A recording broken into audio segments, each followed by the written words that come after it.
right, great job engaging that warm up question. I'm just reminding you where we left off our last chapter last week was determining what happened to the size of the moon jelly population to cause it to increase. So you all engaged in that chapter focused task, I think Thursday of last week.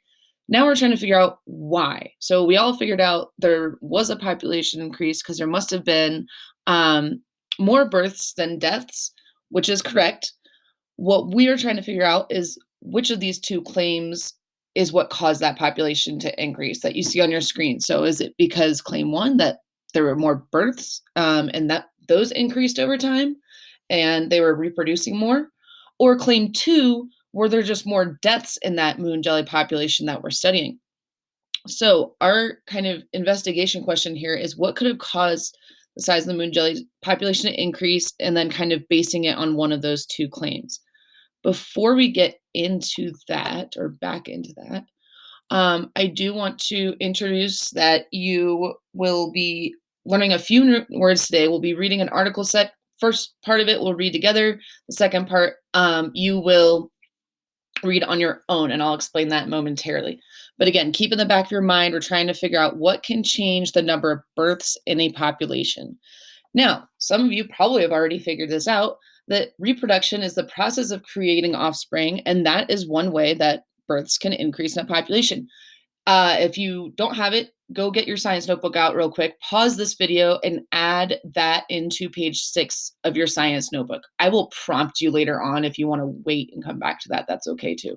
But I suggest pausing the video, adding this to page 6, not only the definition and the term, but drawing a picture that helps you remind you of what it is, and then some examples of reproduction, and then some non-examples of reproduction.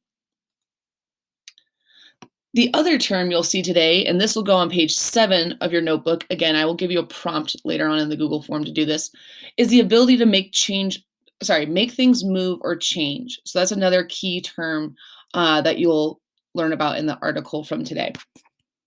Now, you'll see questions 1 through 5 in your Google form after that definition there. What you're going to use right now is me reading through the part of this article with you, and then you'll come back and choose an article of your own to read. So I'll read this part with you, and you'll use that to answer questions 1 through 5 on this section of your Google form. Reproduction requires energy. Reproduction is a lot of work. It's the process of creating offspring.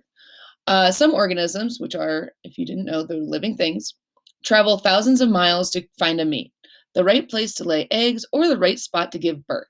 They might work hard to attract mates using songs, movements, and other displays. Other organisms might fight fierce battles to win their mates and the chance to reproduce. Often this is the beginning of the job. Many organisms work hard to protect their eggs, find food for their young, and do everything else that may be required for a successful reproduction. You'll see a picture here of male elk that are fighting one another for the chance to reproduce with the female elk. Fighting takes a lot of energy. No matter what an organism goes through to reproduce, the process requires a lot of energy. In fact, for many organisms, reproduction requires more energy than anything else in their lives. Some don't even survive. Reproduction requires so much energy that these organisms reproduce and then they die. Whether reproduction is relatively easy or extremely difficult, every organism needs energy in order to reproduce. Without energy, there can be no reproduction. Organisms get the energy that they need from energy storage molecules such as glucose, starch, and fat. These molecules store energy that can be released in the bodies of the organisms when they need it. Plants and other producers can make their own energy storage molecules through photosynthesis, but other organisms cannot do that. They get energy storage molecules. In order to get them, they need to eat food. What is food really? Food is the body parts of organisms that contain molecules such as energy storage molecules that other organisms need. A consumer population is the term that ecologists use to talk about a population that eats other organisms for food. Ecologists call a population that is eaten for food a resource population. Every consumer population gets its energy from energy storage molecules from a resource population. Those are the definitions if you need to pause the video real quick. So, consumer populations eat resource populations to get the energy that they need to reproduce.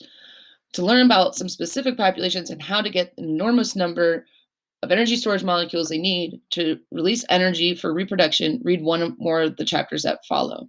And here you can pause the video and answer those questions if you would like. You can also just keep playing it, and I will show you that you will copy and paste this link into a new web browser that will take you to that article you just saw, but you might get confused because you're like, wait, we just read this. Right. You have to click over here on the table of contents, and there are 4 different possible populations that all of which are very interesting to read about. I'm not going to have you read all 4 of those chapters. So just choose one that you are interested in and reading about. You might even Google something on one of those populations to choose, and then select here. You'll answer questions 6 through 10 based off of that.